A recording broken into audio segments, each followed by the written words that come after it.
আসসালামু আলাইকুম viewers, welcome back to my channel. আশা করি সবাই ভালো আছেন। সবাইকে জানাই মাঘ বিহু অর্থাৎ ভোগালী বিহুর অনেক অনেক শুভেচ্ছা। আজকের রেসিপি মাঘ বিহু স্পেশাল নারিকেলের ভাজা পুলি পিঠা। তো চলুন দেখে নিই আজকের রেসিপি। আশা করি অনেক বেশি ভালো লাগবে। ভাজা পুলি পিঠা বানানোর জন্য প্রথমে আমি নারিকেলের পুরটা রেডি করে নিচ্ছি।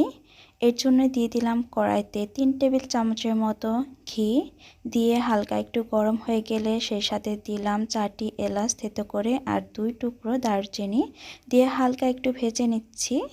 সুন্দর একটি অ্যারোমা বের হওয়ার পর এর মধ্যে দিয়ে দিচ্ছি নারকেল গুঁড়ো। এখানে একটি নারকেল আমি কুড়িয়ে নিয়েছি। আর দিয়ে দিলাম হাফ কাপের মতো খেজুর গুড়। সেই সাথে দিলাম 3 টেবিল চামচের মতো লিকুইড দুধ দিয়ে খুব ভালোভাবে এটা মিক্স করে নিতে হবে। সুন্দরভাবে মিশে গেলে এর মধ্যে অ্যাড করে দিলাম সামান্য একটু লবণ দিয়ে এটা মিডিয়াম আঁচে নেড়েচেড়ে ভেজে নিতে হবে। ভাজতে ভাজতে একটা পর্যায়ে দেখবেন এটা বেশ আঠালো হয়েছে আর কালারটাও চেঞ্জ হয়ে গেছে।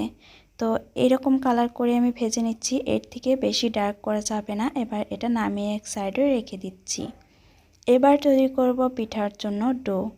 তার জন্য নিয়ে নিলাম আমি 3 কাপ মেজারমেন্ট কাপের 3 কাপ ময়দা। এটা আপনারা চালের গুঁড়া দিয়েও বানিয়ে নিতে পারেন। ময়দাটা আমি আগে থেকে চেলে রেখেছিলাম। আর দিয়ে দিলাম সামান্য একটু লবণ আর দিয়ে দিচ্ছি 4 থেকে 5 টেবিল চামচের মতো সাদা তেল দিয়ে খুব ভালোভাবে এটা মিশিয়ে নিচ্ছি। তারপর হালকা কুসুম গরম পানি দিয়ে এই ডোটা সফট করে মেখে নিতে হবে। একবারে পানিটা দেবেন না, অল্প অল্প করে পানি দিয়ে এটা মিশিয়ে নিচ্ছি। তবে এটা বলে বোঝানোর মতো নয় যে কতটুকু পানি লেগেছে আমার। তো এটা যখন মাখবেন তখন বুঝতে পারবেন। তো এটা আমি এক সাইডে রেখে দিচ্ছি। এবার পিঠা বানাবো। এর জন্য আমি কিছুটা ডো এর মধ্যে নিয়ে নিলাম, খুব ভালোভাবে আবারও মথে নিলাম। তারপর পাতলা করে এটা রুটি বেলে নিতে হবে। নরমালি আমরা বাসায় যেভাবে রুটি বেলি সেরকমভাবে পাতলা করে রুটিটা বেলে নিতে হবে।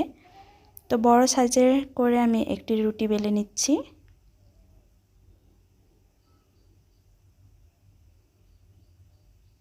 দেখতে পাচ্ছেন আমি কীরকম পাতলা করে রুটিটা বেলেছি। এবার একটি স্টিলের বড় সাইজের গ্লাস নিয়েছি, নিয়ে এটা গোল গোল করে আমি কেটে নিচ্ছি। আর বাড়তি অংশটা আমি রেখে দিচ্ছি, এটা পরে আবার তৈরি করব। আর এদিকে আমার নারকেলের পুরটাও কিন্তু ঠান্ডা হয়ে গেছে। এবার অল্প করে পুর নিয়ে আমি এর মধ্যে দিয়ে দিলাম রুটির মধ্যে। তারপর এক সাইড থেকে এইভাবে ভাঁজ করে নিতে হবে। নিয়ে হাত দিয়ে একটু চাপ দিয়ে এটা লাগিয়ে নিন। তারপর আঙুল দিয়ে টিপে টিপে মুখটা এইভাবে লাগিয়ে নিলেই হয়ে যাবে। আবার সুন্দরভাবে এটা সাইজ দিয়ে এক সাইড থেকে এইভাবে পাকিয়ে পাকিয়ে ডিজাইনটা কেটে নিতে হবে। দেখতে পাচ্ছেন আমি কিভাবে ডিজাইনটা কাটলাম। তো রেডি হয়ে গেল আমার একটি পিঠা। আমি আরও একটি পিঠা আপনাদেরকে বানিয়ে দেখিয়ে দিচ্ছি। আমি খুব সহজভাবেই পিঠাগুলো বানাচ্ছি বুঝতে সুবিধার জন্য। তো এই যে সুন্দরভাবে আমি আরও একটি পিঠা বানিয়ে নিলাম। আমি আরও একটি সহজ পদ্ধতিতে আপনাদেরকে বানিয়ে দেখাচ্ছি পিঠাটা। তো সেমভাবে আপনারা এই হাত দিয়ে একটু টিপে টিপে লাগিয়ে নেবেন নারকেলের পুরটা ভেতরে দিয়ে। তারপর বাসায় যদি কাঁটা চামচ থাকে এইভাবে ডিজাইনটা কেটে নিতে পারেন। কাঁটা চামচের মুখের অংশ দিয়ে এভাবে একটু চাপ দিয়ে দিয়ে দেখতে পাচ্ছেন খুবই সুন্দর ডিজাইন হয়ে গেল। আমি আরও একটি ডিজাইন করে দেখিয়ে দিচ্ছি। এটা কিন্তু খুবই সহজ। পার্সোনালি আমার কাছে হাত দিয়ে ডিজাইন কাটার থেকে এই ডিজাইনটা বেশি ভালো লেগেছে। তো আমার সবগুলো পিঠা বানানো হয়ে গেল, দেখতে পাচ্ছেন খুবই সুন্দর হয়েছে, আকর্ষণীয় হয়ে গেছে ডিজাইনগুলো। এবার জাস্ট ভাজার পালা। তো পিঠা ভাজার জন্য আমি পর্যাপ্ত পরিমাণের তেল বসিয়ে দিয়েছি কড়াইতে। মিডিয়াম আঁচে আমি তেলটা গরম করে নিয়েছি। এবার এক এক করে পিঠাগুলো এর মধ্যে দিয়ে দিচ্ছি। আর চুলার আঁচ মিডিয়ামে রেখেই এই পিঠাগুলো ভেজে নিতে হবে। যদি আপনি চুলার আঁচ বাড়িয়ে পিঠাগুলো ভাজেন সেক্ষেত্রে দ্রুত কালার চলে আসবে, কিন্তু পিঠাটা ভালোভাবে হবে না। তো মিডিয়াম আঁচে নেড়েচেড়ে লালচে করে এই পিঠাগুলো আমি ভেজে নিচ্ছি।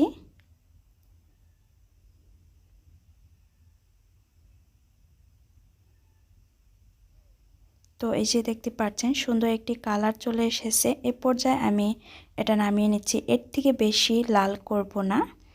তো তেলটা ঝরিয়ে আমি নামিয়ে নিলাম। আর দ্বিতীয় ব্যাচ পিঠা আমি দিয়ে দিলাম তেলের মধ্যে।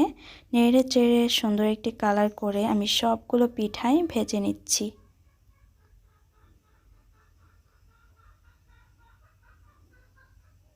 তো এই যে দেখতে পাচ্ছেন সবগুলো পিঠা বানানো হয়ে গেছে। আপনাদের সুবিধার্থে আমি খুবই সহজভাবে এই পিঠাগুলো বানিয়ে দেখিয়েছি। আমি একটি পিঠা ভেঙে দেখাচ্ছি এটার ভিতরটা কীরকম হয়েছে। বাহিরে বেশ ক্রিস্পি আর ভিতরে বেশ জুসি হয়েছে। খেতে কিন্তু দারুণ লাগে। এই পিঠাটা কম বেশি সবাই খেতে অনেক বেশি পছন্দ করে। তো ভোগালী বিহু স্পেশাল আমার আজকের ভাজাপুলি পিঠাটি আশা করি আপনাদের কাছে ভালো লেগেছে। ভালো লাগলে ভিডিওতে অবশ্যই একটি লাইক কমেন্ট করবেন। আর হাতের কাছে যদি সময় থাকে তাহলে একটি শেয়ার করে অন্য কেউ দেখার জন্য সুবিধা করে দেবেন। তো আজকের মতো বিদায় নিচ্ছি। ভালো থাকবেন, সুস্থ থাকবেন। আল্লাহ হাফিজ।